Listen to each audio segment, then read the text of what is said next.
Ya. Entonces, hoy vamos a ver el diagnóstico por imágenes de las lesiones que vamos a encontrar en el hígado, en la vesícula biliar, en el páncreas y en el vaso. Vamos a empezar por el hígado. El hígado, como ustedes saben, es el órgano más grande del cuerpo, alcanza un peso aproximado de 1,5 kilos, y la importancia es que recibe el retorno venoso del todo del tracto gastrointestinal a través de la vena porta. Entonces, cuando hay alteración a nivel del hígado, lo que se altera es el calibre de la vena porta. La función básica del hígado, contribuye al mantenimiento de la homeostasis metabólica y la depuración de toxinas de nuestro cuerpo. Entonces, el hígado, ustedes saben que tiene 2 lóbulos divididos por el ligamento falciforme. Este ligamento falciforme lo visualizamos muy bien en los estudios de imágenes, ya sea tomografía, ecografía o resonancia magnética, y nos sirve para dividir tanto el lóbulo derecho como el lóbulo izquierdo. Es importante también que nosotros podamos tener un consenso con las demás especialidades para poder dar llegar a un acuerdo en la segmentación hepática, sobre todo cuando se encuentran lesiones pequeñas. Ver en qué segmento está ubicado. Ustedes, como médicos generales, es suficiente con que sepan determinar una lesión cuando está en el lóbulo derecho o en el lóbulo izquierdo, pero ya cuando tengan su especialidad van a tener que utilizar las diferentes segmentaciones del hígado. Estas son las segmentaciones que se ha llegado a un consenso con el resto de especialidades, que es la misma segmentación anatómica que se ubica, porque antes había una segmentación radiológica y una segmentación quirúrgica. Entonces había mucha confusión, pero después se llegó a un acuerdo y esta es la segmentación que se sigue usando hasta ahora, donde tenemos al segmento en la parte superior del hígado, están los segmentos 7, 8, 4A y el segmento 2. Y en la parte inferior, el segmento 6, el segmento 5, 4B y 3. Estando junto al lóbulo, al segmento 6 se encuentra el riñón, al segmento 5 la vena cava. Y entre el segmento 8 y el segmento 5 se encuentra la vesícula biliar. Esa es una guía para poder, digamos, dar una posible segmentación cuando ustedes son médicos generales.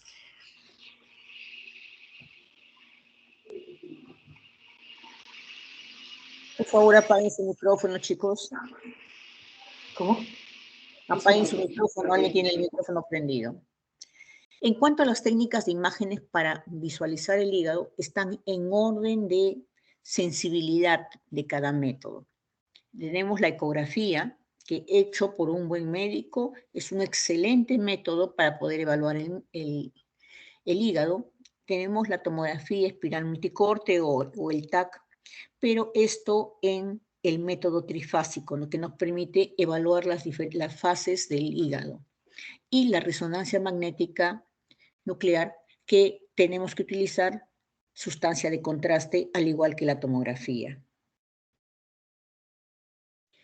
Entonces, estamos viendo una imagen del hígado en diferentes, perdón, un ratito, con diferentes métodos para verlo. Esta es una pieza anatómica en la parte externa, donde se ve el lóbulo derecho y el lóbulo izquierdo. Aquí un corte de tipo coronal, en el hígado un corte anatómico, donde es el mismo corte que se ve en la ecografía y en la resonancia magnética. Acá vemos el lóbulo derecho con sus el lóbulo izquierdo con las venas suprahepáticas, las 3 ramas, la rama suprahepática derecha, la rama suprahepática media y la rama suprahepática izquierda. Y es lo mismo que evaluamos acá en el corte ecográfico. Tienen que grabarse ustedes siempre la imagen normal, la morfología normal de un hígado. Es igual que un hígado de vaca, la misma textura, ese es nuestro hígado. Entonces, es una textura uniforme completamente y es lo que vamos a ver en las imágenes, una textura uniforme con un granulado muy fino, en el que solamente vamos a visualizar las venas suprahepáticas y las ramas de las venas suprahepáticas, más no las vías biliares. Aparte de eso, el hígado es completamente homogéneo, es uniforme. Cuando hay una dilatación de las venas suprahepáticas, perdón, de las vías biliares intrahepáticas, recién se va a visualizar la vía biliar, si no, no se visualiza. Si está en condiciones normales, no se visualiza. Entonces, esta es la textura en que tienen que ustedes ubicar. Esta es una ecografía, como les mencioné, dividido, que lo divide las ramas de las venas suprahepáticas, y acá también esta es una resonancia magnética. Y estas son ramas de las venas suprahepáticas, la vena cava y la arteria aorta. Vean la morfología del hígado, la densidad del hígado, en este caso la atenuación que tiene este hígado.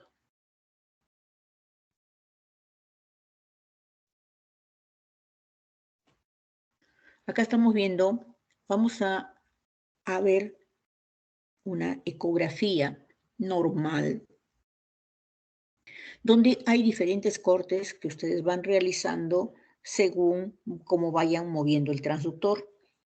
Es la ventaja de la ecografía sobre otro método diagnóstico, que al mover el transductor se va cambiando de cortes y se va a poder ver lesiones muy pequeñitas siempre y cuando esta ecografía esté bien hecha. Entonces, son ecografías normales en las cuales se ve la segmentación hepática 7-8, el segmento 4, el segmento 2, en esta otra junto al riñón el segmento 6 y a la vesícula biliar el segmento 5. Estas son las venas suprahepáticas para que se acostumbre a ver lo normal, para cuando vean alguna patología puedan distinguirla. Eso ya hemos visto. Una de las cosas importantes que nosotros debemos de visualizar siempre es, aparte de la densidad del parénquima o la ecogenicidad del parénquima, es las venas que están en el parénquima hepático, como son las suprahepáticas, las ramas de las venas suprahepáticas y sobre todo la vena porta, el calibre de la vena porta. Una porta normal es aproximadamente entre 10 a 13 milímetros. Hasta 14 se puede considerar como una vena porta normal. Cuando ya pasa de 13 milímetros, ya pasa de 14 milímetros, ya consideramos una hipertensión portal. Entonces, siempre que ustedes vean el hígado, tienen que tener el volumen, el calibre, mejor dicho, de la vena porta. La vena porta se divide en sus ramas derecha y rama izquierda, pero no se toma en esta rama, sino se toma a nivel del ilio, en el momento que está ingresando al hígado. Esta es una ecografía normal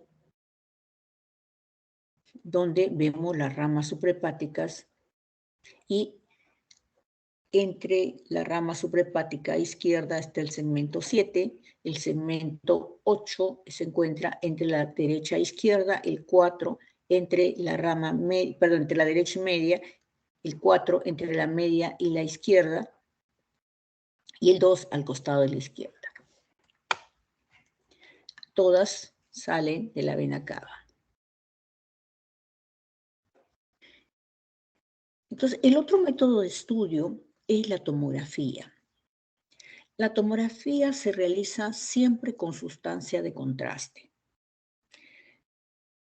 No solamente es necesario aplicarle sustancia de contraste, sino también que le soliciten la tomografía trifásica, o sea, realizada en las 3 fases.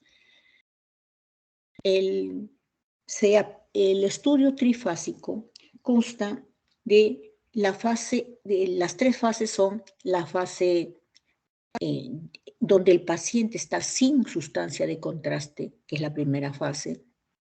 La segunda fase es la fase arterial y la tercera fase es la fase portovenosa, donde se ve la vena porta. Entonces, la fase arterial es la primera, el paciente entra a hacerse una tomografía y se le toma un primer estudio sin contraste. Después de esa primera fase sin contraste, se inyecta sustancia en medio de contraste, que es un medio de contraste yodado, a una velocidad de 3 a 4 milímetros por segundo. Esto lo hacen con un inyector, es la fase, digamos, la velocidad con que lo programa el tecnólogo médico, y de ahí se espera, se toma la fase arterial y después se espera unos segundos y se toma la fase venosa. Se puede poner otras placas, se puede tomar otras placas más tardías, ya dependiendo de la lesión, ¿no? Del tecnólogo médico. Entonces, la fase arterial es la primera fase, la segunda fase, perdón, la primera fase, recuerden, es sin contraste, y esto generalmente se inicia entre los 20 a 60 segundos de haber sido inyectado la sustancia de contraste. Cuando ya se está dando la fase arterial, vamos a ver que tanto la arteria aorta empieza a pintarse. Desde el momento que ya se ve que la arteria aorta, que normalmente cuando estaba sin contraste es hipodensa, se vuelve hiperdensa.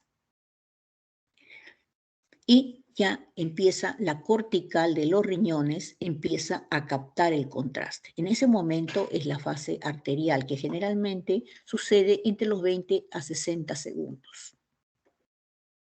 Basta que ya se pinte, ya esa es la fase arterial. Posteriormente, después de los 60 segundos, que puede llegar hasta los 180 segundos, de que el momento que se ha inyectado el contraste, ya se ve cómo el contraste se va, el hígado ya empieza a captar el contraste.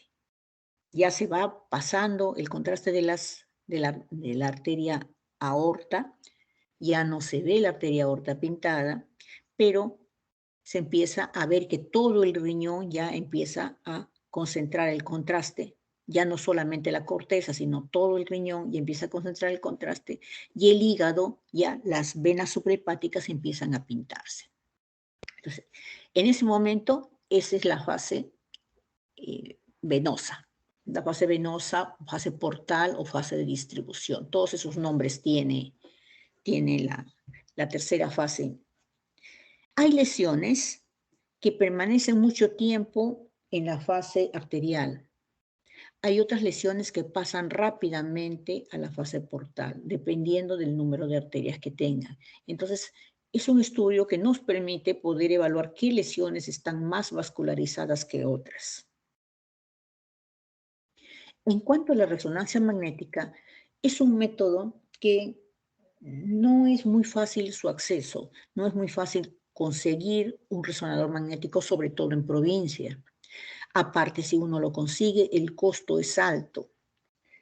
Entonces, no es un método que no justifica en muchas ocasiones mandarlo, porque con la tomografía trifásica es suficiente para poder diagnosticar las lesiones. La ventaja es que no utiliza radiaciones ionizantes como utiliza el otro, que son rayos X, y esto nos permite poder evaluar, al igual que la tomografía, tanto patología tumoral como patología de enfermedades de depósito y algunas infecciones, ¿no? Podemos hacer cortes también sagitales, coronales, axiales, como se hace en una tomografía. O sea, la ventaja de este método es lo que no utiliza radiación y no utiliza medio de contraste que pueda producir reacción alérgica. Entonces, por ejemplo, para embarazadas es muy fácil hacerlo con esto, ¿no? Para lo que no sería con tomografía. Esa es la ventaja que tiene sobre el otro método, que es la tomografía trifásica. Sacas también una tomografía, esto es en tomografía en T1 y tomografía en T2, se puede hacer con sustancia de contraste, con gadolínio, con supresión grasa, con supresión hídrica. Tiene esa ventaja de poder suprimir algunos tejidos. Pero, como les digo, la mayoría de lesiones lo que necesita son las fases arterial o fase venosa para ser diagnosticadas. Entonces, vamos a ver un poquito de tomografía en cuanto a los cortes. Estamos en un corte superior, en un corte axial, donde vemos acá el hígado localizado en el hipocondrio del lado derecho. Esta es la cámara gástrica, el fondo gástrico. Aquí está el cuerpo y el vaso en la parte posterior, lado izquierdo. Como ustedes ven, tiene sustancia de contraste y se está visualizando las venas suprahepáticas, está en fase venosa. La arteria aorta no la estoy viendo muy bien que tiene contraste.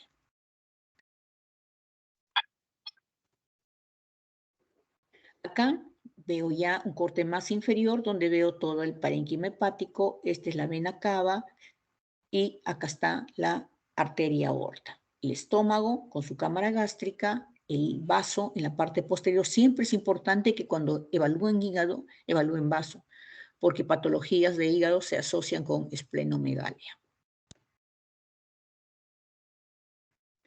Entonces vamos a ver lesiones hepáticas difusas primero.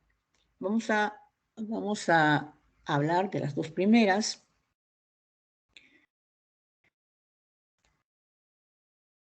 Primero, ¿qué es la esteatosis hepática? La esteatosis hepática, o también llamada infiltración grasa o hígado graso, lo que sucede es que se acumula triglicérido dentro del citoplasma. Este triglicérido que se acumula no lesiona el hepatocito, simplemente está ocupando un espacio. Esto es una enfermedad de tipo reversible, que en nuestro tiempo, en nuestra época, por el hecho de la tanta comida chatarra, es muy común ver hasta en pacientes jóvenes. Las hamburguesas, todos los dulces que hay actualmente, la comida rápida, tienen mucho a hacer que el hígado se vuelva esteatóxico. Entonces es muy frecuente actualmente encontrar esteatosis hepática. Lo bueno es que es reversible y lo bueno es que cuando se revierte el hígado se encuentra completamente normal. Es un acúmulo de grasa que se va haciendo como si fueran, en un inicio, como si fueran parches, y después ya todo el hígado se va volviendo esteatóxico. Si este es un hígado normal, miren aquí, en un corte anatomopatológico de un hígado normal, aquí en este corte en microscopio se ven las vacuolas de grasa que hacen que el hígado se vuelva más grande. O sea, vamos a encontrar una hepatomegalia por infiltración grasa. Entonces, ¿cuáles son los signos que yo voy a encontrar? Porque lo primero que yo le voy a mandar a mi paciente es una ecografía. Por lo que es fácil, por lo que es rápido. Si la ecografía me dice que está normal, ya no tengo que mandarle los otros métodos. O si la ecografía encuentra un paciente que tiene una bilirrubina alta y le mando la ecografía y encuentro que es la bilirrubina, es por un cálculo a nivel del colédoco, ya no y veo que el hígado se encuentra normal, no necesito mandarle otro método diagnóstico, ya encontré la causa de la bilirrubina alta. Entonces, el primer método que siempre tienen que solicitarle es una ecografía. Entonces, ¿qué vamos a ver en una esteatosis hepática, en un hígado graso? Vamos a ver que el hígado se encuentra aumentado de tamaño. Esta es una ecografía. El hígado es un hígado grande de tamaño aumentado. El parénquima empieza, la grasa la grasa a nivel del hígado se ve hiperecoica, o sea, se ve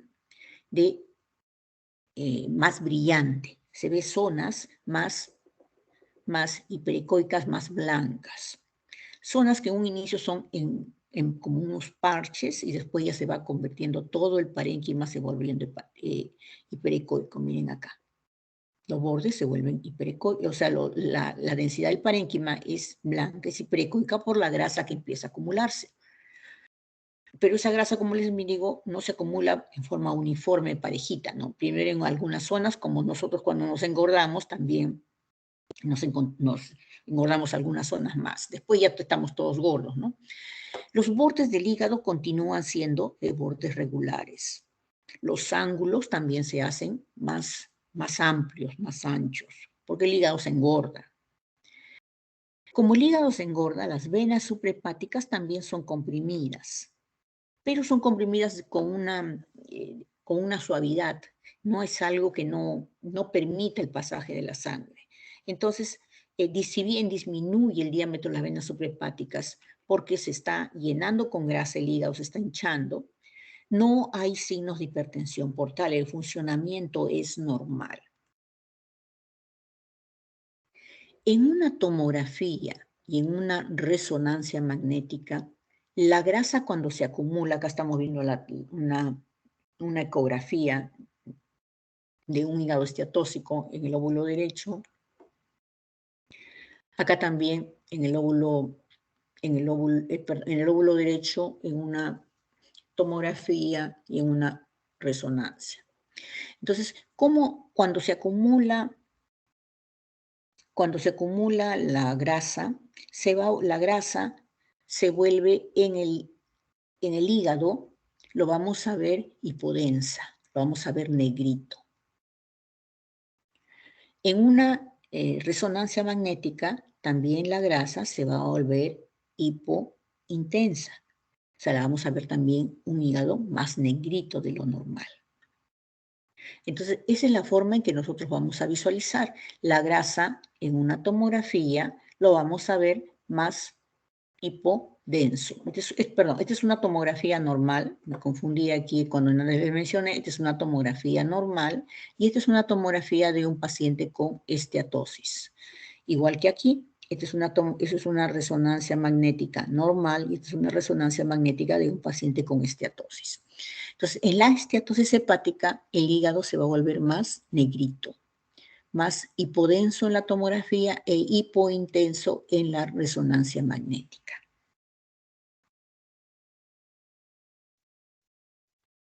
Al igual que en la ecografía, también voy a ver bordes regulares, voy a ver las venas suprahepáticas un poquito disminuidas de volumen, pero no hay signos de hipertensión portal, no hay ningún signo de insuficiencia de función hepática.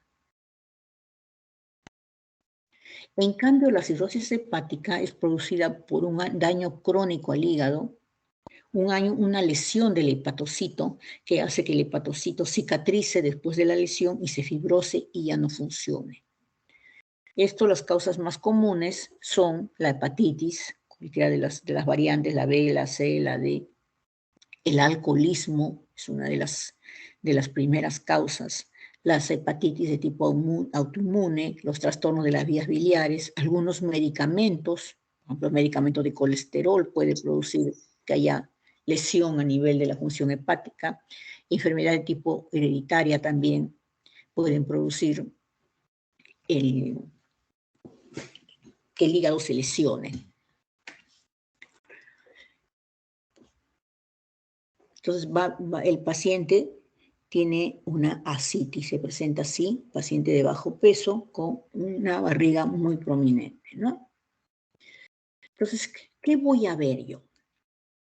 Voy a ver en la ecografía qué cosa puedo ver. Voy a ver un volumen en un inicio este es un proceso de tipo crónico de destrucción del hígado, del hepatocito, y que va a producir fibrosis. Entonces, en nuestro cuerpo, todo lo que es crónico, pielonefritis crónica, vamos a poner pancreatitis crónica, colecistitis crónica, cualquier cosa que tenga cronicidad en nuestro cuerpo va a hacer que eso se disminuya de tamaño. Pongamos que lo normal es una uva y el crónico es una pasa. Entonces vamos a tener la misma imagen de una pasa, más pequeño de lo normal. Por lo tanto, en un proceso crónico tipo cirrótico, vamos a encontrar un hígado de tamaño disminuido. Como se va arrugando, sus bordes se van haciendo irregulares. Las venas suprahepáticas, como el hígado se va haciendo más pequeño, se va comprimiendo más. Se va haciendo sus diámetros más chiquititos, pero como es un parénquima duro, no va a permitir que esas venas suprahepáticas puedan aperturarse de una manera normal. Por lo tanto, regresa a la sangre y va a hacerse que haya una hipertensión de la porta. La porta se hace mayor de 14 milímetros. Los ángulos también aumentan de amplitud, se hacen más amplios, se pueden hacer incluso más agudos o se pueden hacer más redondos. Los ángulos del hígado se alteran. Cuando empieza a haber una lesión en el hígado, lo primero que se afecta es el lóbulo derecho. El lóbulo derecho empieza a perder su función. Entonces, el lóbulo caudado se comporta como si el segmento 1 se comporta como si fuera el salvador del hígado y empieza a tratar de funcionar supliendo la función del lóbulo derecho. Por lo tanto, se hipertrofia. Hay una hipertrofia compensatoria del segmento 1. Pero el lóbulo derecho es amplio, es grande, y el segmento 1 es pequeño. Llega un momento en que ya no puede cumplir su función y ya empieza también a malograrse el lóbulo izquierdo. Entonces, ya queda hipertrofiado el segmento 1 como un signo de cirrosis hepática.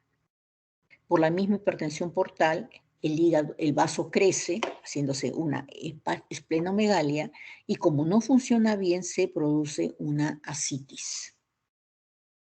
Entonces, eso es lo que vamos a ver en la ecografía, en la tomografía y en la resonancia magnética. Entonces, miren, es un hígado pequeño, de forma irregular, miren, chiquitito, parece un pececito, este es el signo de la cabeza de delfín, miren el ángulo como se ha vuelto bien delgadito, irregular. Miren el parénquima heterogéneo y líquido libre, ascitis, en el abdomen. Esto es líquido ascítico, esto es necoico. Acá también miren bordes irregulares,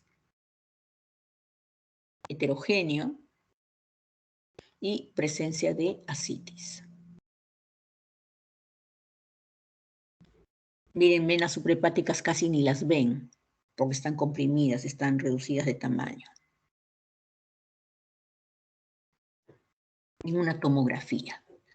¿Qué vamos a ver en una tomografía? Miren un hígado chiquito, sus bordes alterados, irregulares, los ángulos se deforman, se hacen más amplios, el parénquima heterogéneo, no hay venas, no ven las venas suprahepáticas porque se adelgazan el calibre, y empieza a haber una hipertensión portal condicionando una esplenomegalia. Este es un corte más, digamos, más arriba, este es un corte en el centro. El mismo paciente en un corte más inferior donde se ve tremendo vaso. Es solamente la partecita de arriba, por eso no se ve bien, pero acá sí se ve tremendo vaso.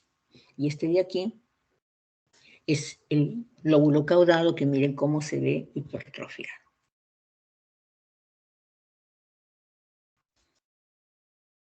Ahora vamos a ver el hígado congestivo. El hígado congestivo es un hígado grande que se asocia a patologías que producen insuficiencia cardíaca, o sea, cuando hay una descompensación de la aurícula derecha. Este hígado recibe, mejor dicho, de forma anormal la sangre, o sea, retiene la sangre que no puede fluir con normalidad, haciéndose que el hígado se haga más grande, con zonas más rojas, congestionándose con zonas más rojas, rodeadas de zonas amarillas alrededor, lo que le llaman un hígado tipo de nuez moscada. La verdad yo no le veo nada de nuez moscada, pero es así lo llaman. Entonces, ¿qué vamos a ver en un hígado congestivo?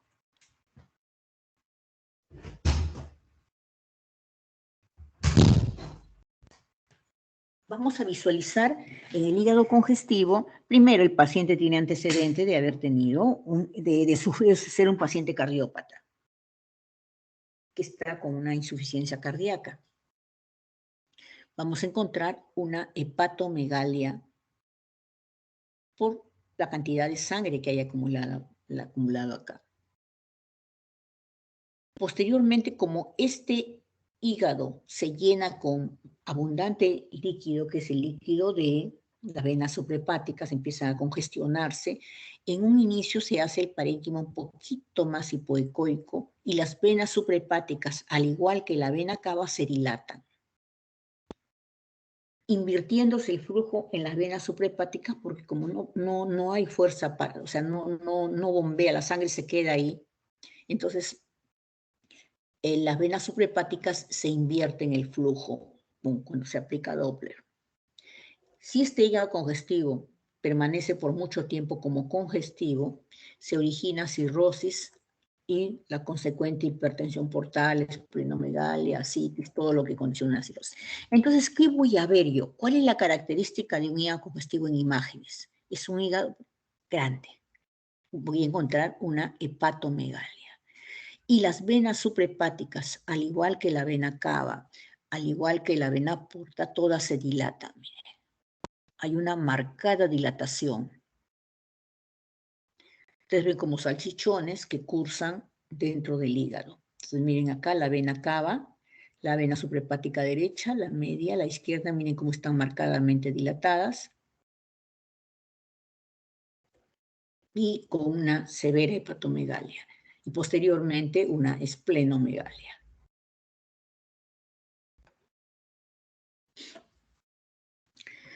Vamos a pasar ahora a las lesiones hepáticas focales. Las más frecuentes, de tipo benigno y de tipo maligno. Primero vamos a por las benignas, la más frecuente, los quistes simples, las hemangiomas, que es el segundo tumor benigno más frecuente, sobre todo en las mujeres, los amartomas, poliquistosis, los adenomas y la hidatidosis hepática. Vamos a ver algunos de ellos, los principales simplemente, ¿no? Entonces vamos a ver el quiste simple. ¿Cómo vemos un quiste simple? El quiste simple es como un globito de agua, igualito, tiene una pared fina, muy delgada, que es tan finita que a veces ni se ve, es imperceptible. Ya sea lo vea en la ecografía, como estoy viendo acá, como imágenes anecoicas, que me dan un refuerzo posterior, se recuerden todo lo que es líquido, me da una sombra blanca. Acá veo imágenes anecoicas, redondeadas, ovaladas acá de paredes delgadas con contenido líquido, ¿no? Anecoico. En la tomografía veo una imagen hipodensa de paredes muy finas, contenido líquido. Recuerdan que el líquido, dependiendo de la densidad, las unidades Hansfield que tiene el líquido es 0 cuando se acerca más al agua y 10 todavía es líquido, pero es un líquido a veces que tiene algunos detritos en su interior, ¿no? Y como es benigno, no refuerza la pared. O sea, no hay, cuando le aplico sustancia de contraste, todo lo benigno no capta contraste. Esa es una de las características. En nuestro medio, en el Perú, la hidatidosis hepática es muy frecuente y es como lo están viendo aquí. Miren, este es un quiste un quiste hidatídico por la parte externa, y este es el quiste hidatídico cuando se le abre y tiene estas membranas prolígeras con estas vesículas hijas en su interior. Podemos encontrar, es producida por el echinococos, podemos presentar únicos, un solo quiste, o múltiples, como están viendo aquí. Tienen una membrana prolígera, que es esta membrana, que es la que se ve acá, periférica, con múltiples tabiques, que son estos de aquí, múltiples tabiques, y vesículas hijas en su interior, que a veces no se visualizan muy claramente porque no están muy maduras. Por ejemplo, acá hay una redondelita, como un anillito, esa es una vesícula hija. A veces en algunos cortes se ven, en otros no. El hemangioma, como les decía, es la segunda neoplasia benigna. Son los nódulos pequeños que puede encontrar uno, puede encontrar dos en el hígado. Y felizmente es una lesión, como les digo, benigna, y está compuesta generalmente de canales vasculares, sostenido por un estoma fibroso que es vascularizado. Y la forma en que yo lo voy a ver en la ecografía es un nódulo pequeño generalmente, que lo encuentro en un examen rutinario de ecografía, porque no lo estoy buscando, que tiene la característica que es como todo lo benigno de bordes regulares, homogéneo y perecoico. Cuando le aplico Doppler, es un nódulo vascularizado, pero es un nódulo tan pequeño, tan fino su vascularización, que no le voy a detectar flujo en el Doppler. ¿Ven? Miren, este es un hemangioma, una imagen hiperecoica de bordes regulares, uniforme, localizado en, miren acá, este es el riñón, está al costado, entonces este es el segmento 6, y cuando le aplico Doppler, no capta contraste, sino estas son las venas suprahepáticas alrededor, ¿no? La misma lesión en sí no capta contraste. No se visualiza el contraste porque su vascularización es muy finita, muy pequeña. En cambio, las lesiones malignas, que es otra de las patologías, las lesiones malignas sí son lesiones muy vascularizadas, irregulares, y se pueden dividir en las primarias, que son los carcinomas hepatocelulares, o las metástasis. Todos los cánceres, los tipos de cánceres en el hígado casi tienen la misma morfología. Entonces, ustedes como médicos generales no van a, cuando vean una imagen, a no ser que sea tumor primario, tumor secundario, cuando vean una imagen, lo más importante que ustedes sepan diferenciar es una lesión benigna de una lesión maligna. Porque todos los cánceres van a tener que ir a oncología y todos los tumores benignos a un seguimiento. Entonces, como médicos generales, no es importante que ustedes vayan con una ecografía o con una tomografía o con una resonancia a decir, este es un cáncer tipo tal, histológicamente. No, ustedes simplemente dicen, ¿es una lesión benigna? Es una lesión maligna. Es lo que les interesa. ¿Un hepatocarcinoma o un quiste? ¿Una metástasis o un hemangioma? ¿No? Lesione un diagnóstico certero y grueso.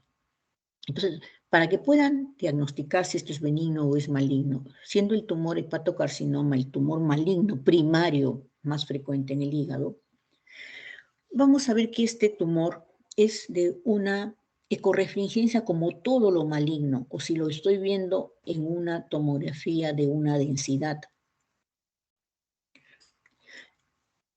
El irregular, siempre es irregular, de bordes irregulares, heterogéneo, que tiene áreas de necrosis, siempre los cánceres se necrosan, tiene calcificaciones también periféricas, heterogéneas, siempre son hipervascularizados, producen invasión, o sea, invaden los conductos biliares, invaden las venas suprahepáticas, invaden los órganos adyacentes, invaden también los ganglios regionales. O sea, siempre hacen una invasión, haciendo metástasis a distancia.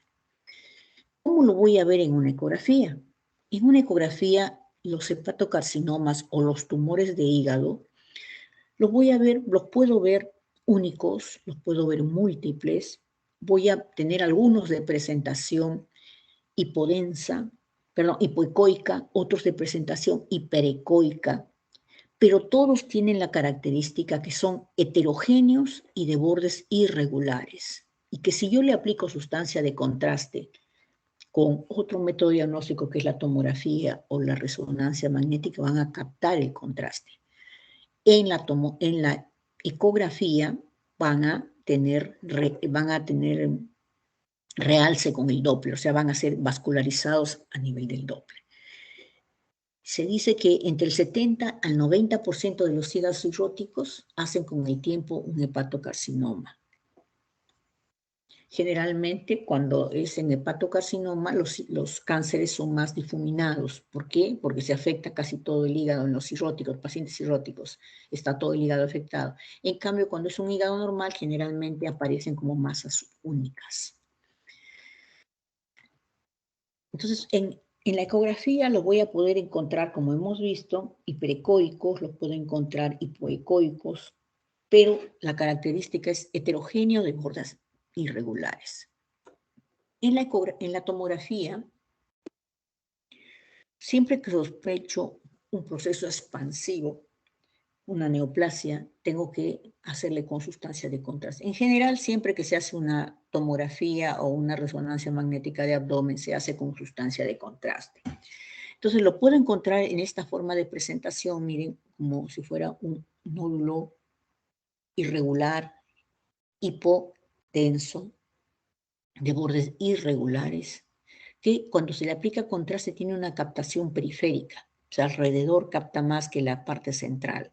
O puedo encontrarla así como estamos viendo acá, un poco más difusa en alguna parte del hígado, captadora todo el nódulo de metástasis, sobre todo toda la parte, toda, digamos, todo el tumor capta, cacho ya metástasis, todo el tumor capta el contraste. Acá está en el lóbulo, parte del lóbulo derecho y todo el lóbulo izquierdo está tomado y hay metástasis en el lóbulo derecho. Acá también veo una metástasis.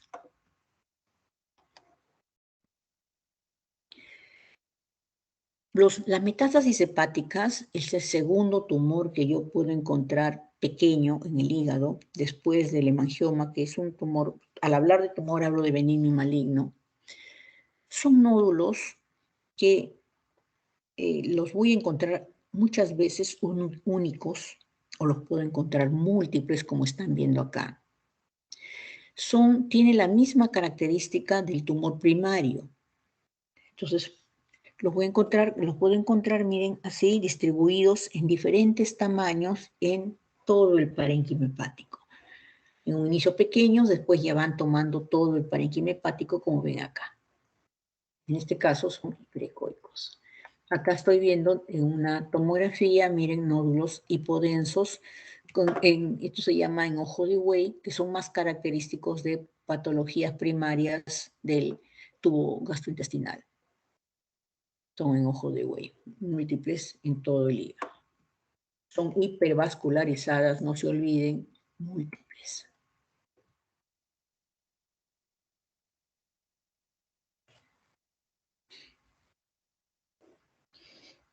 Vamos a pasar al páncreas. El páncreas es un órgano retroperitoneal que se encuentra por delante de la lumbar 1 y la lumbar 2 y está dividida en una cabeza, el cuello y el cuerpo y la cola. Muchas veces la cola no se puede ver, solamente se ve la cabeza, el cuerpo y pondré un pedacito tal vez de la cola. No se llega a ver en ecografía, sobre todo la cola. Entonces, esta es la forma en que ustedes lo van a visualizar. El páncreas, al ser retroperitoneal, es un órgano que es de difícil evaluación por ecografía, porque tiene por delante del páncreas, tiene muchos órganos que tienen aire, y el aire es enemigo de la ecografía. Por lo tanto, en ecografía no es buena su evaluación. En algunos pacientes que son delgados sí se puede ver el páncreas, pero cuando está en condiciones normales. Cuando está patológico, muchas veces por el hilio que produce, o sea, el intestino se queda quieto por el dolor que produce la pancreatitis. Al quedarse quieto, se llena con gas y no permite visualizar. Entonces, el estudio para evaluar páncreas es la tomografía, seguido de la resonancia magnética. Entonces, este es un corte tomográfico de un páncreas en axial con sustancia de contraste. Siempre se debe evaluar con sustancia de contraste, en el cual estoy viendo acá la cabeza, el cuello, el cuerpo y la cola de páncreas. Acá sí, en la tomografía sí lo veo excelente el páncreas.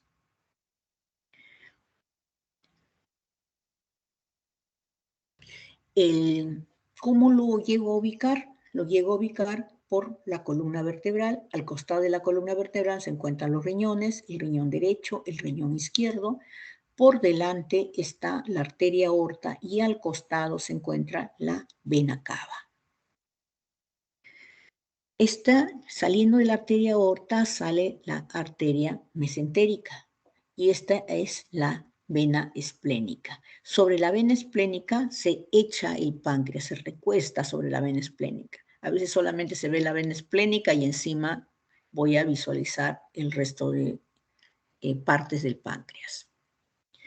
Como les mencionaba, está a un lado, tiene acá el duodeno que tiene gas, tiene el estómago, la cámara gástrica que tiene gas, acá tiene el colon que tiene gas. Por eso es tan difícil de visualizar con ecografía. En cuanto a la patología de páncreas, lo más frecuente que vamos a encontrar son las pancreatitis, ya sea aguda o crónica, y los tumores de tipo benigno o maligno o una complicación de la pancreatitis que es el pseudoquiste pancreático.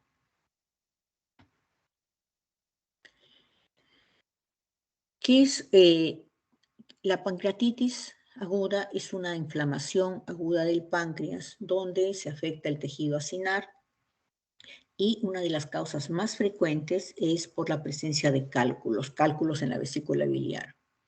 Actualmente, por la misma, como les mencionaba, por la misma comida chatarra, por el exceso de colesterol y triglicéridos, se fueron muchos pacientes jóvenes, desde niños, empiezan a tener cálculos en la vesícula, y estos cuando se impactan a nivel del coledo o en la misma vesícula biliar, condicionan que haya una inflamación de una colecistitis y eso condiciona una pancreatitis. Otra de las causas pueden ser el alcohol, la hipercalemia, traumatismos, que son menos frecuentes, ¿no? Las úlceras, neoplasias son menos frecuentes, felizmente. Lo más frecuente es un cálculo biliar en la vía biliar o en la vesícula biliar o la presencia de alcohol. Entonces, para que tengamos un diagnóstico de pancreatitis, tenemos que tener el paciente presenta un dolor en epigastrio que se irradia hacia la espalda, es un dolor tipo faja, que se va hacia la espalda y generalmente mencionan también hacia el hombro del lado izquierdo. Los niveles de lipasa y amilasa aumentan por lo menos 3 veces por encima del valor normal y tenemos en la tomografía, tenemos signos de presencia de aumento de volumen del hígado. Cuando aumento de volumen del páncreas. Cuando recién se está instalando una pancreatitis, muchas veces todavía no hay transducción en la tomografía. Cuando ya la pancreatitis ya está en un grado, vamos a poner en un grado 2, recién empieza a verse en la tomografía. Entonces se tiene que adicionar estos otros dos criterios habiendo estos dos criterios, aún teniendo un páncreas normal, se puede ya afirmar que ese paciente está en un proceso inflamatorio, ¿no? Entonces, acá están viendo esta imagen de una pancreatitis necrótica, miren, cómo el páncreas se ha necrosado por la pancreatitis. Entonces, ¿cuáles son los signos tomográficos de una pancreatitis? ¿Qué sucede en una pancreatitis? Como su nombre dice, hay una inflamación. ¿Qué pasa en una inflamación? El páncreas aumenta de tamaño. En toda inflamación siempre hay un aumento de tamaño del órgano que se inflama, ¿no es cierto? Entonces el páncreas aumenta de tamaño. Voy a ver un páncreas más grande.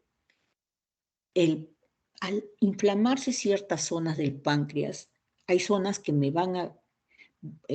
la inflamación hace que se retenga líquido. Se produce un edema. ¿Por qué se produce el edema y la inflamación? Por retención de líquido. Entonces el páncreas se vuelve más hipodenso, más negrito.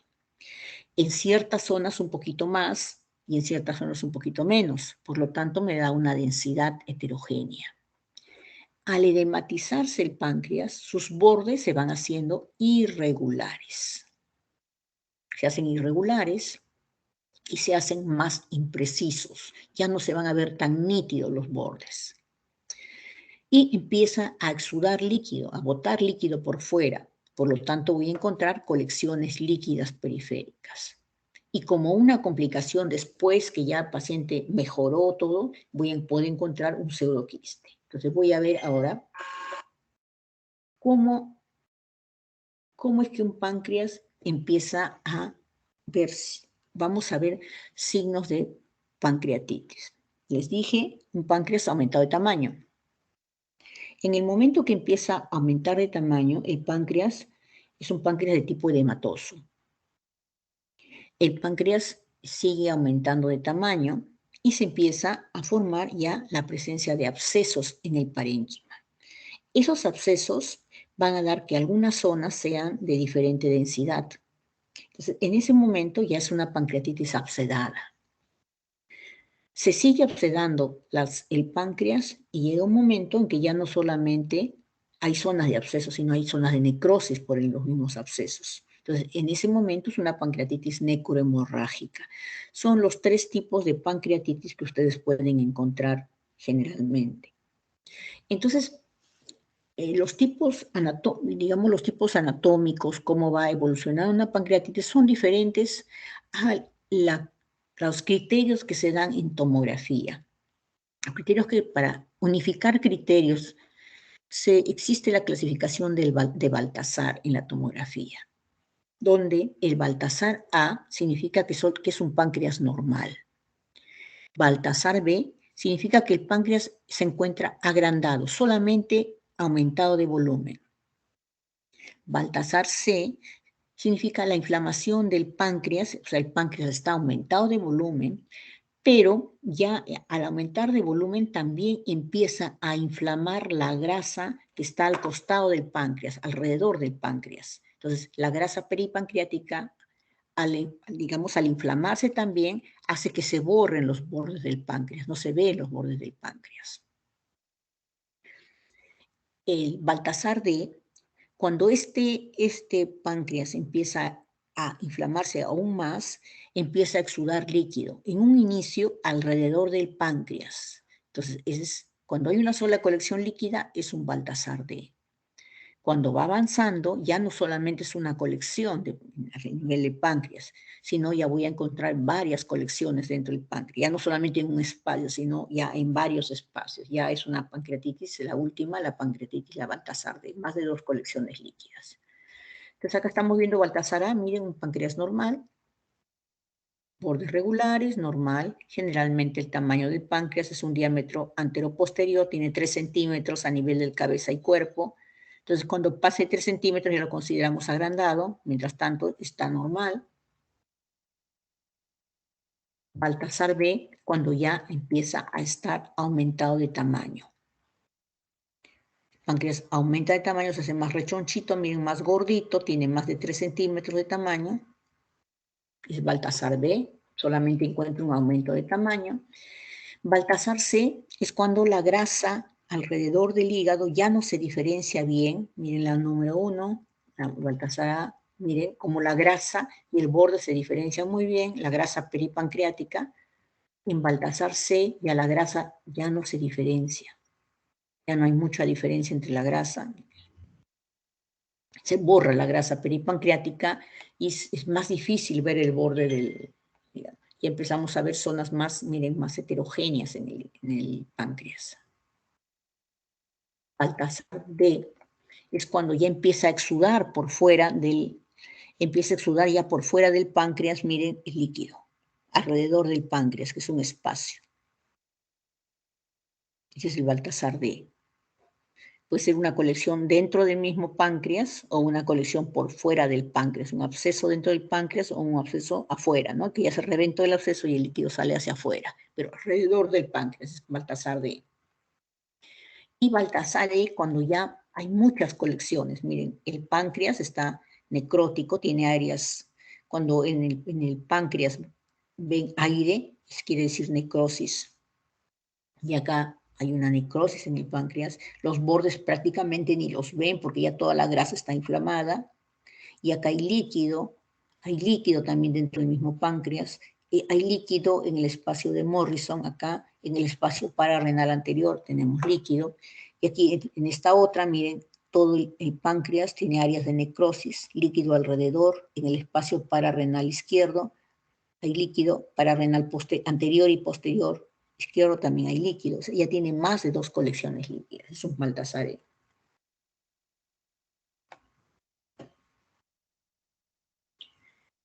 Una de las complicaciones de la pancreatitis viene a ser el quiste pancreático. Son pacientes que ya han sido dados de alta, ya están mejor, sus lipasas, sus amilasas ya se han normalizado, Ya el paciente se va de alta y se regresa a su casa tranquilo. Pasa un mes, pasan aproximadamente entre 4 a 6 semanas. Ya a veces no sienten nada. En otras ocasiones empiezan a sentir un poquito de molestia, un poquito les duele mínimamente en la zona del epigastrio. O se van a hacer simplemente su chequeo de la pancreatitis, ¿no? Después de un mes generalmente les mandan su chequeo y vamos a encontrar dentro del páncreas se ha formado una imagen de aspecto quístico, se ha formado una imagen anecoica, si es que lo vemos en ecografía, porque a veces el chequeo solamente se hace mediante ecografía, el paciente está todo normal, ya para que ya no gaste tanto, simplemente se le manda una ecografía. En otros casos, bueno, tiene su seguro, le mandan una tomografía para estar más seguro, pero con la ecografía nomás ya es suficiente, no, ya sabe que está bien, pero le encuentran una imagen quística que puede ser anecoica o hipodensa, que puede estar en la cabeza, puede estar en el cuerpo, puede ser de forma oval, de forma redondeada. Y esta es una colección líquida que se ha formado por falta de reabsorción de líquido en el páncreas. Todas esas colecciones pequeñas que ha habido, si bien el páncreas está funcionando bien, esas pequeñas colecciones que hubo toditas se van acumulando en una sola zona y por falta de reabsorción de esos líquidos se forma ese pseudoquiste, que tienen que drenarlo o sacarlo. Entonces, miren, esta es una tomografía en el que veo en la cabeza del páncreas esta imagen quística hipodensa. Bueno, acá está el conducto de pancreático un poquito dilatado. Y este es otro pseudoquiste, tremendo pseudoquiste, miren, con algunos dendritos ahí, y este está en la cola del páncreas, que está comprimiendo, inclusive que no se ve muy claramente la cola del páncreas. Esto se forma después de casi un mes, mes y medio de haber el paciente ya sido dado de alta. Ahora vamos a la pancreatitis crónica. A ver, la pancreatitis crónica, como todo lo crónico, se produce de forma, es pequeño, de bordes irregulares, incremento de la ecogenicidad se hace más incrementada y el conducto de Wilson se hace más chiquitito, más irregular, con calcificación, perdón, más dilatado con calcificaciones en el trayecto. Entonces miren acá, están viendo un páncreas pequeño, como todo lo crónico, irregular, heterogéneo, dilatación del conducto de Wilson y calcificaciones en el parénquima. Miren. Son pacientes que tienen otro cuadro repetido de pancreatitis. Yo conocí a un chico, un joven, cuando hacía ecografía, y le había hecho, creo que su cuarto cuadro de pancreatitis, un jovencito de 21 años que había tenido 4 cuadros de pancreatitis, y el chico seguía yendo a fiestas y tomando. Difícil, pues, aunque a un joven le digan que no tome, ¿no? Y hacía su cuadro, o sea, pero por alcoholismo, no por cuadro biliar, sino por tomar. Y ese páncreas, pues ya el chico le había hecho diabetes y todo. En cuanto a los tumores benignos son los quistes, que son líquidos completamente, los cistoadenomas, que son parte líquida y parte sólida, los adenomas o la lipomatosis, que son tumores de grasa. Entonces voy a encontrar en los tumores, sobre todo en los quistes o en los tumores mixtos o sólidos, encuentro una masa ya sea sólida o sea líquida, pero tiene toda la característica de un tumor benigno, que son de bordes regulares, el parénquima es homogéneo, generalmente lo encuentro cuando están chiquitos, ¿no? En este caso no, pero en este caso ya está grande, es un quiste grande de cuerpo y cola de páncreas. Ahora, en cambio, los tumor maligno generalmente son masas sólidas, son masas hipodensas, pero son masas heterogéneas, de bordes irregulares, con áreas de necrosis y que al crecer comprimen la vena cava, comprimen la vena mesentérica, producen dilatación del conducto de Wilson, son muy vascularizadas, producen ascitis y rara vez se calcifican. Lamentablemente los cánceres de páncreas son de mal pronóstico, son de difícil tratamiento, tanto quirúrgico como tratamiento de oncología. ¿Por qué? Porque son unas masas que están muy cerca a las principales arterias, la arteria mesentérica, la arteria aorta, la esplénica, las venas.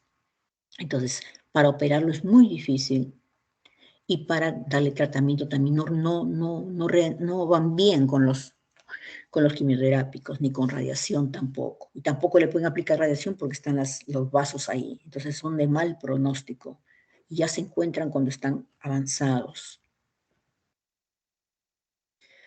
El páncreas, al ser un órgano tan pequeño y no verse con la facilidad en las ecografías, se pasan desapercibido muchas lesiones. Entonces miren aquí, en la cabeza del páncreas estoy viendo una masa hipodensa, heterogénea, de bordes irregulares, es un carcinoma, y acá ya más grande, que ocasiona ya obstrucción de la vía biliar obstrucción del conducto pancreático y de la vía biliar cuando ya está avanzado. Se dice que estos tipos de cáncer de cabeza de páncreas son de pronóstico más rápido, de diagnóstico más rápido porque producen ictericia que los de cola y cuerpo, pero están muy cerca, miren, a todas las arterias y venas. En cambio, los de cola son un poquito más fáciles de tratar quirúrgicamente, pero son los menos frecuentes. El vaso lo estudiamos medio. Y por último, en las clases anteriores hubo una clase que se lo grabé con audio a los alumnos y eso es lo que ha quedado grabado, algunas diapositivas. Las he borrado, pero algunas se han quedado grabadas, no sé por qué. Entonces, este es el vaso, vamos a ver el vaso que es muy chiquitito, ya deben estar cansados también, tanto escucharme. El vaso es un órgano que se ubica en la parte del posterior del abdomen, el lado izquierdo, y se puede visualizar con la radiografía simple cuando está crecido, cuando hay una esplenomegalia. En la ecografía es un método muy bueno, la ecografía, para evaluarlo, la tomografía y la resonancia magnética. La resonancia magnética no tiene ventaja sobre la tomografía y menos sobre la ecografía. En relación.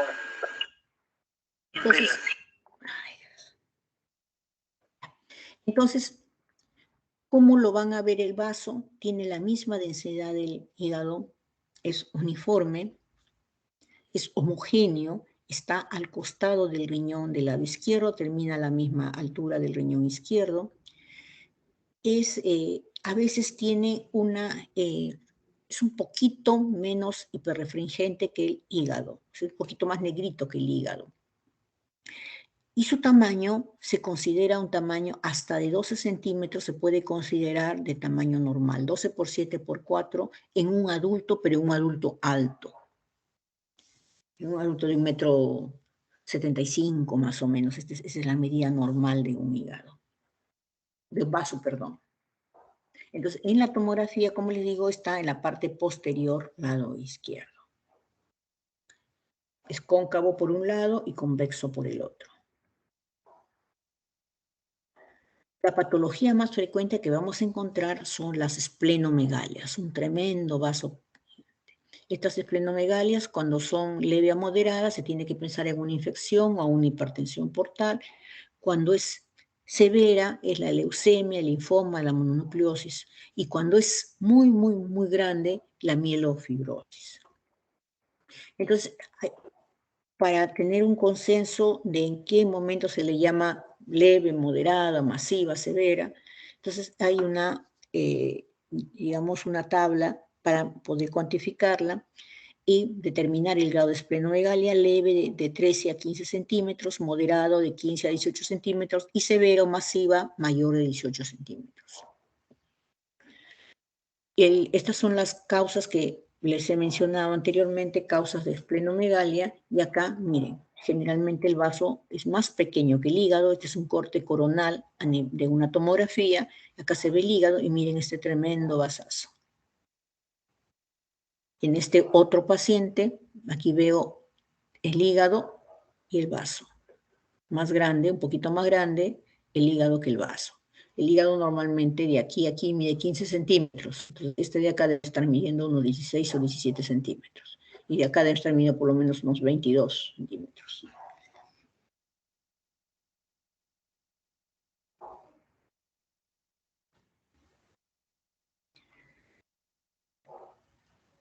¿Nuestra clase teórica hasta qué horas es? Normalmente sería hasta las 3, doctora. Ah, ya. Es de 1 a 3. Ya.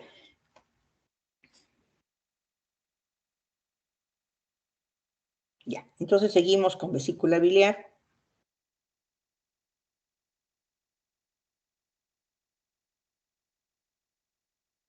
La vesícula biliar, vamos a ver el estudio de la vesícula biliar y de las vías biliares.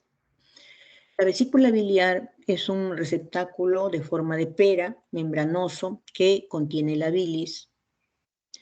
Aproximadamente mide entre 7 a 10 centímetros de longitud, pero la característica es que no debe medir más de diámetro transverso o de ántedo posterior de 4 centímetros. Generalmente su medida es de 3.5 centímetros, pero no debe medir más de 4. Con una pared delgada de 3 milímetros como máximo, que debe siempre medirse cuando se haga estudios de imágenes. Está ubicado en la fosilla cística en la parte inferior del hígado y generalmente almacena entre 30 a 60 centímetros cúbicos de bilis.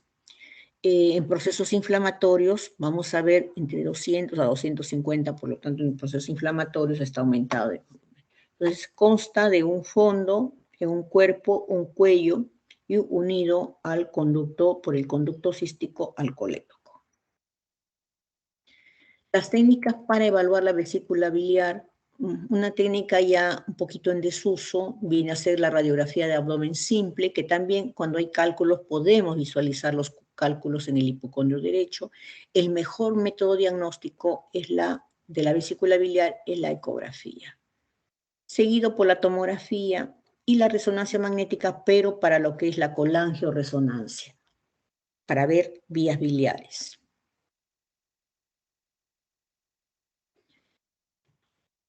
En la ecografía tenemos la ventaja de que al paciente se le puede movilizar. Entonces, al movilizar y movilizar el tracto se puede observar en los diferentes ángulos la vesícula. Entonces, esta es una vesícula biliar en la cual tiene un fondo, un cuerpo, el infundíbulo y el conducto cístico, que es muy chiquitito. Y esto de acá es el colédoco. Aquí encimita está el colédoco. Esta es la vena porta, esto negrito, hipoecoico, es la vena porta, o anecoico es la vena porta. En la tomografía lamentablemente lo veo solamente por cortes, que como los cortes se hacen entre 1 a 5 milímetros de grosor, a veces se pasa ciertas lesiones que pueda haber en la pared. Entonces no es o ciertos cálculos también se pueden pasar. Entonces no es el mejor método, sino es la ecografía el mejor método. En la radiografía, como les mencionaba, no tiene mucha utilidad, solamente puedo ver a veces los cálculos cuando tienen, los cálculos son de colesterol y triglicéridos y alrededor tienen calcio, pues ahí sí los puedo ver, ¿no? Pero me sirve en caso de que yo no tenga otro método diagnóstico. La ecografía, como les decía, es el mejor método que me brinda una precisión de casi un 90%. ¿Por qué un 90% y no 100%? Porque hay cálculos que a veces se meten acá en el conducto cístico. Y cuando los cálculos entran al conducto cístico, producen dolor e inflamación. Y al inflamarse se cierra más el conducto cístico y no permiten evaluar. No permiten evaluar esto. Entonces, cuando ustedes sospechen de alguna patología de vesícula biliar o vías biliares, ecografía es el método que sí o sí tienen que mandarle. La tomografía, como les dije, su diagnóstico es inferior para ver patología biliar, ya que no permite a veces visualizar los cálculos, porque entre corte y corte se pierde, teniendo solamente una sensibilidad de un 55 a 65%. Y no permite identificar el lugar y la causa de obstrucciones biliares extrahepáticas. Son tan delgadas el conducto biliar extrahepático que no lo puedo ver en tomografía, pero sí lo veo en ecografía. La resonancia magnética no ayuda para poder ver. la tomografía. No sirve de mucho. Sí, cuando hago una colangioresonancia, pero ya no para vesículas, sino para vías biliares. Vamos a ver la principal patología de vía biliar, de vesícula biliar, perdón.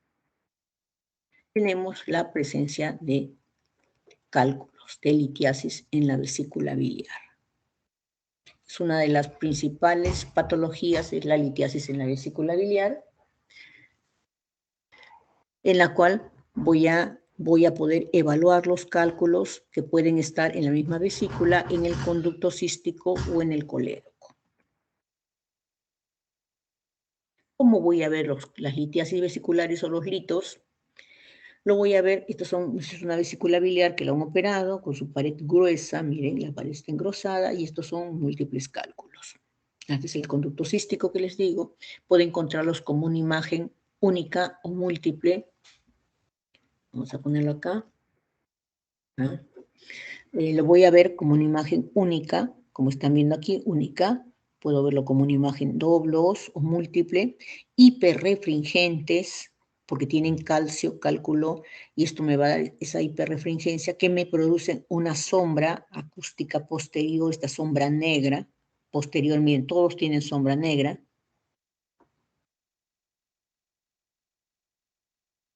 Y que tienen la característica que se mueven, son móviles. Yo movilizo al paciente, lo pongo de costado y los cálculos se van para el costado.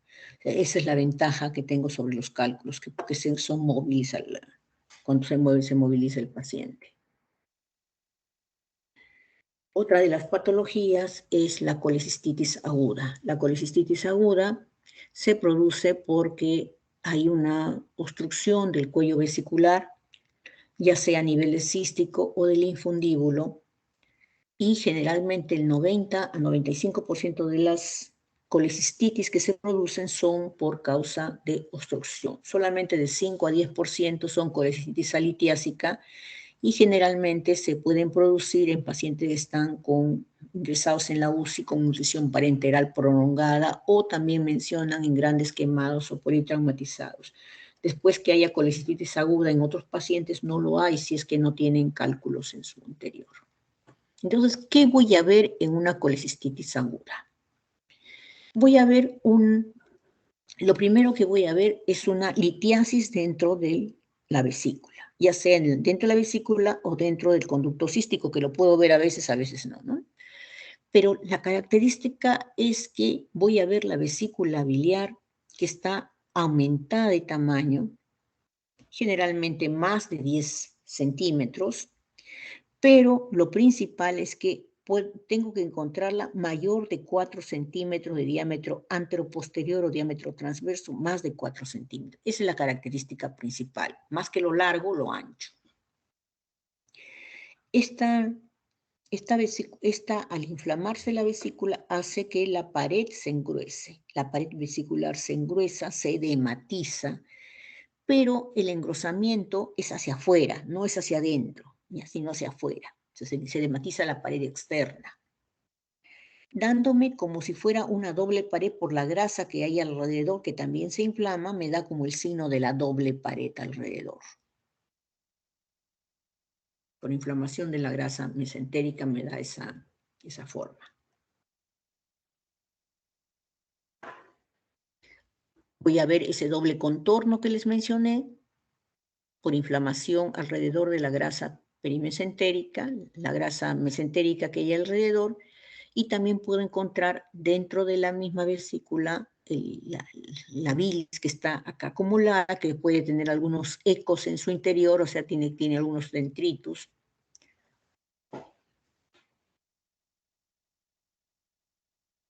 Así lo veo en una ecografía y así lo veo en una tomografía. La pared más de 3 milímetros. La pared generalmente se engruesa por el edema. Y mírense, es hacia afuera el edema, con borramiento de la grasa, con borramiento de los bordes hacia afuera y como si fuera una doble, a veces hasta triple pared voy a ver.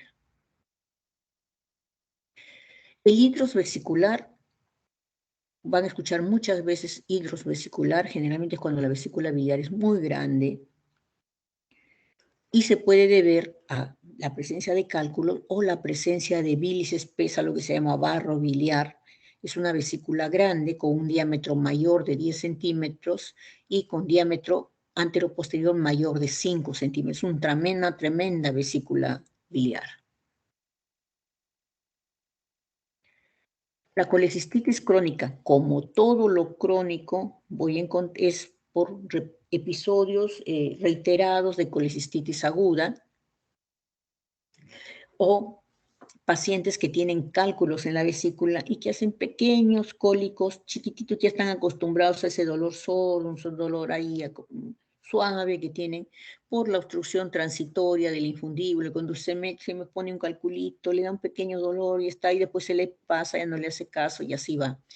Entonces, este grado de inflamación hace que la vesícula biliar se fibrose y se vuelva, como todo lo crónico, pequeño, irregular, retraído. La pared se vuelve más gruesa, pierde la definición de las capas y presenta en su interior, siempre presenta cálculos y barro biliar.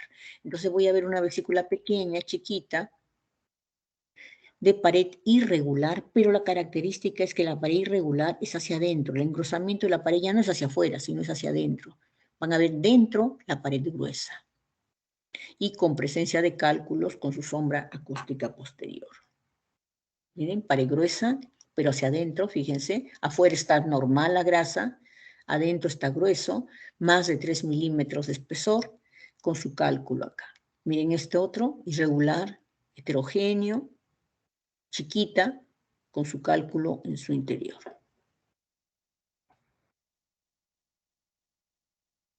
La vesícula en porcelana se llama la vesícula que por una inflamación crónica se va calcificando toda la pared. Entonces, a veces en la radiografía van a encontrar como si fuera un huevo calcificado.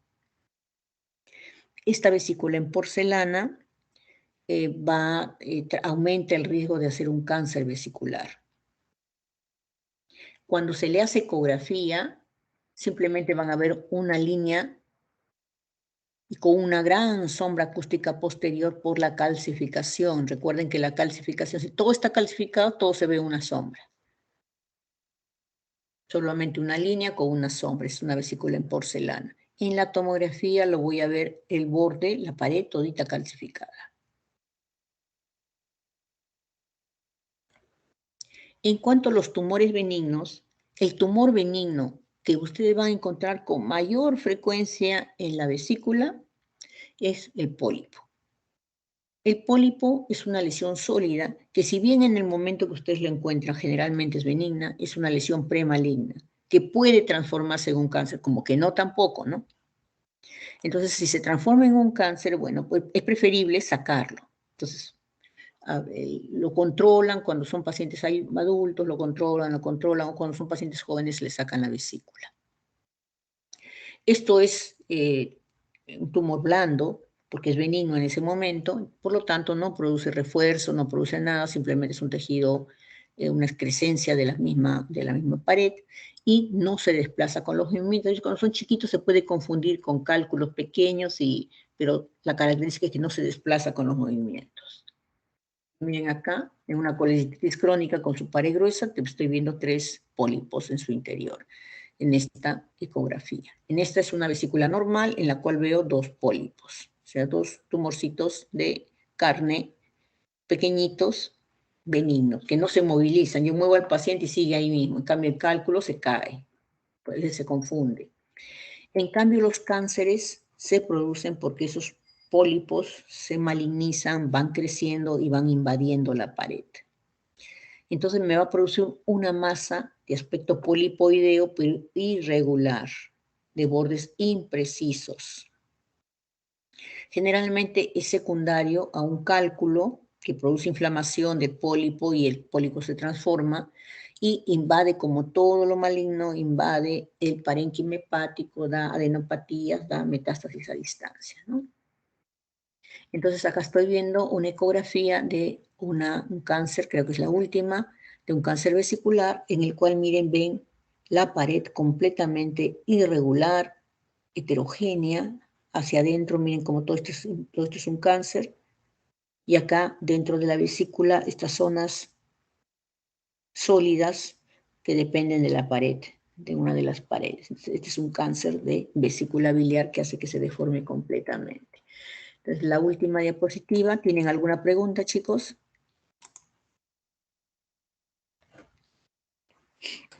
Doctora, buenas tardes. Una consulta.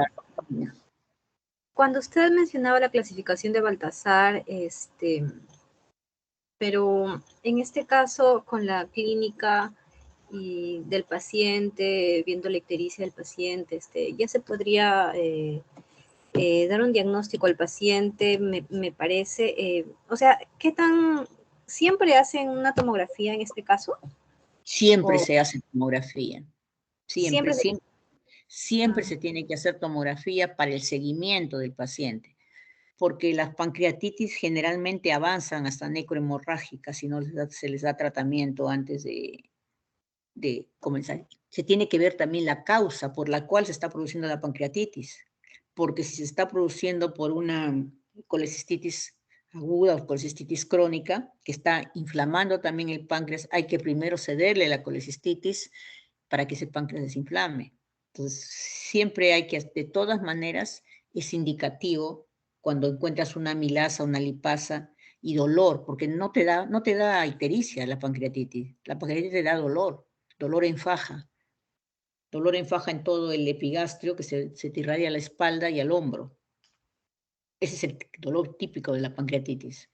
Y las amilasas y lipasas altas. Basta que tenga amilasas y lipasas altas para que ya sea catalogado como pancreatitis, pero tiene que corroborarse con la tomografía, porque no solamente la amilasa y la lipasa lo puede dar la pancreatitis, puede darlo también un cáncer.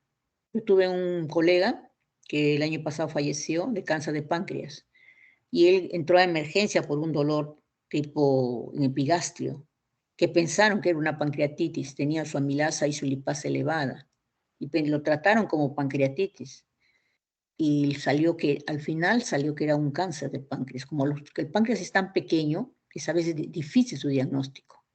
Entonces encontraron el páncreas lo encontraron normal, pero como tenía dolor abdominal y tenía lipasa y amilasa alta, pensaron que era pancreatitis y lo trataron como pancreatitis. Como les digo, al final resultó ser un cáncer de páncreas que se lo llevó, falleció el año pasado. Entonces siempre hay que ver la causa, porque la amilasa y lipasa pueden alterarse por otras patologías también. Ok, doctora, muchas gracias.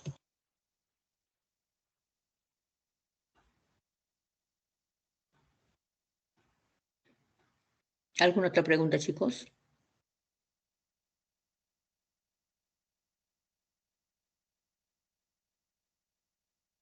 Bueno, como ya no hay más preguntas, creo que ahí quedamos.